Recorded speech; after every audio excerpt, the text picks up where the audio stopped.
Hi students, hope all are following the safety norms for COVID-19.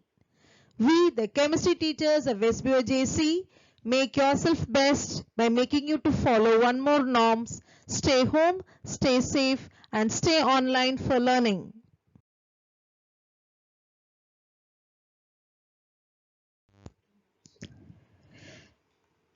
We will see today lesson 1, matter in our surroundings. Page 6 to 9, can matter change its state? In the previous classes, we might have learnt about matter, characteristics of matter and states of matter. Now, I would like to introduce a lesson by saying that matter is broadly classified into solid, liquid and gas.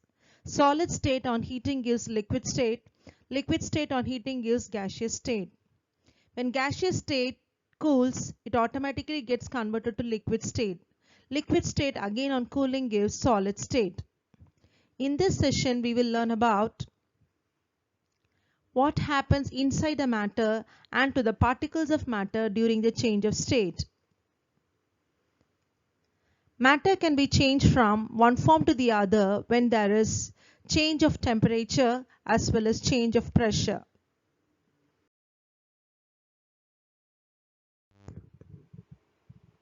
We all know that the state of matter can be changed into another state by changing the temperature. Here we'll see the effect of change of temperature. When solid ice gets converted to liquid water, we should learn about melting, fusion and melting point. When ice is heated, it gets converted into water and this process is called melting. On increasing the temperature of solids, the kinetic energy of the particle increases. The process of melting, that is a change of solid to liquid state, is called as fusion. The minimum temperature at which a solid melts to become a liquid at the atmospheric pressure is called as its melting point. Melting point is an indication of strength of force of attraction between its particles. The melting point of ice is 273.15 Kelvin. Here we should know the three important terms: melting, fusion and melting point. So melting is the conversion of ice into water. The process of melting, that is a change of solid to liquid state, we call as fusion. The minimum temperature at which a solid melts is called as its melting point. The melting point of ice is 0 degrees Celsius.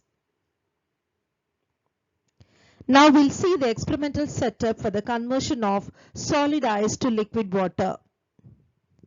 Take about 150 gram of ice in a beaker and suspend a laboratory thermometer so that its bulb is in contact with the ice. Start heating the beaker on a low flame. Note the temperature when the ice starts melting. Note the temperature when all the ice has converted into water. Here we can see that the temperature of the thermometer remains constant at 0 degrees Celsius till all the ice in the beaker gets converted into water.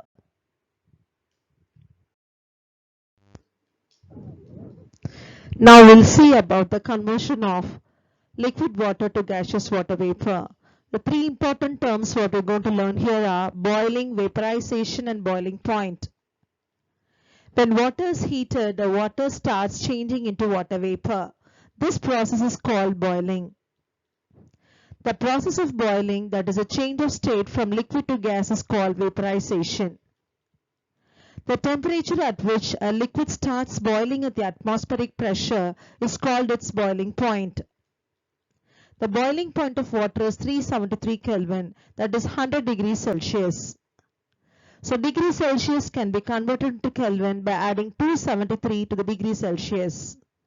So 100 degrees Celsius is equal to 373 Kelvin. Now we'll see the experimental setup for the conversion of liquid water to gaseous water vapor. This is the experimental setup already we have seen, but instead of ice we have to take water inside the beaker. We should use a glass tube to test that the heat spreads uniformly, that enables a thermometer to have accurate readings. Here also the boiling point of water remains constant till all the water in the beaker gets converted into water vapor.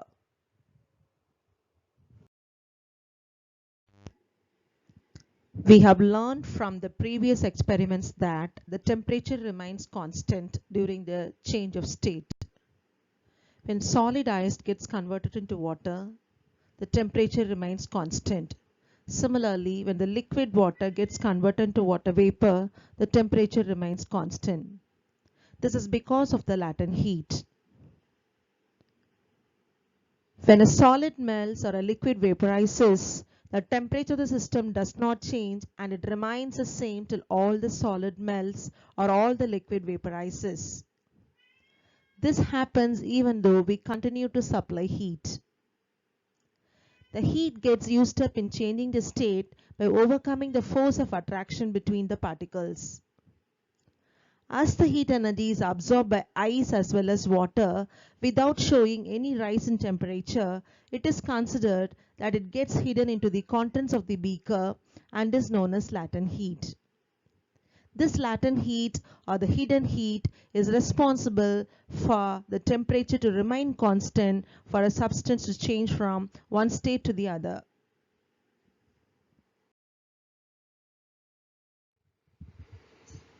Now we learn about the latent heat of fusion and latent heat of vaporization.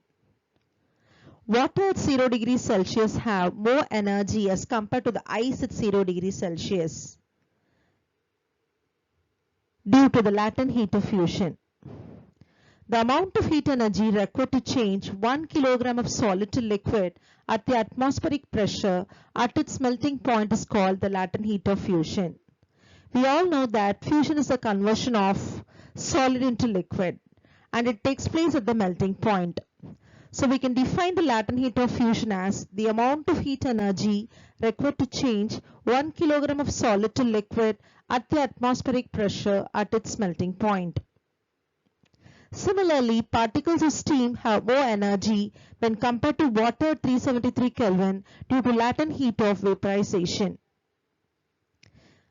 So we can define the latent heat of vaporization similar to the latent heat of fusion. It is the amount of heat energy required to change 1 kilogram of liquid to gas at the atmospheric pressure at its boiling point. We all know that vaporization is a conversion of liquid to gas and it takes place at its boiling point.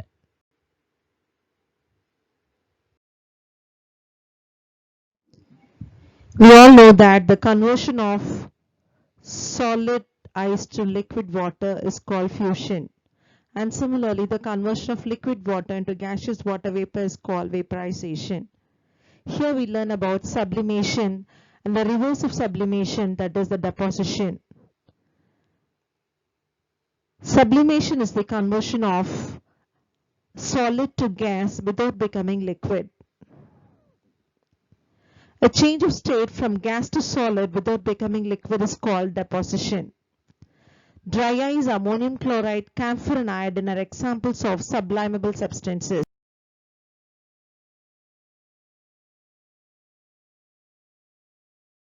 Now we'll see one activity for sublimation.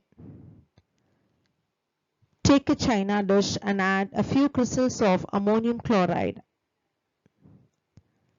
Take a tripod stand and keep a wire gas on the tripod stand. Keep a burner under the wire gas. Keep the china dish on the wire gas along with ammonium chloride crystals and cover it with the glass funnel. Put a cotton plug on the stem of the funnel.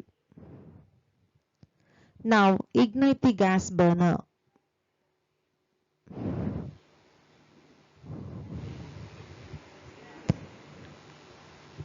We can see that the solid ammonium chloride gets converted into gaseous ammonium chloride without becoming liquid. The process of sublimation takes place in the china dish. The vapor gets deposits on the walls of the glass funnel. Thus the process of sublimation and deposition takes place in this experiment.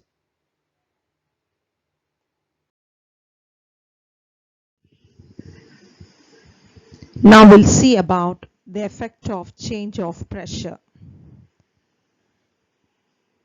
By putting pressure and compressing a gas in a cylinder with a piston, we can convert a gas into a liquid.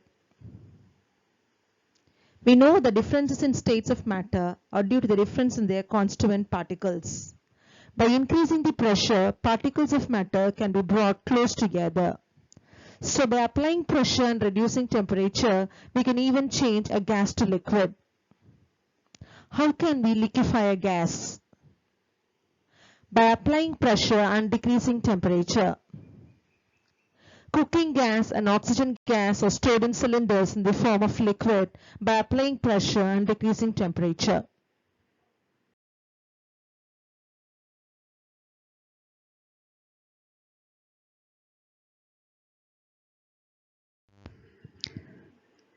Next, we'll see about solid carbon dioxide. Solid carbon dioxide is also called as dry ice. Solid carbon dioxide gets directly converted to gaseous state on decrease of pressure to 1 atmosphere without coming to the liquid state. From all these activities we have learned that temperature and pressure determine the state of a substance, whether it is a solid, liquid or a gas.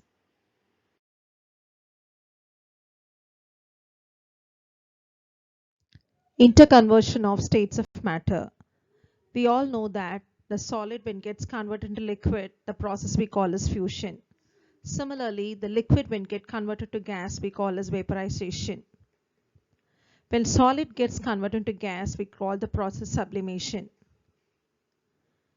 Similarly, when the liquid gets back to solid, we call the process as freezing or solidification.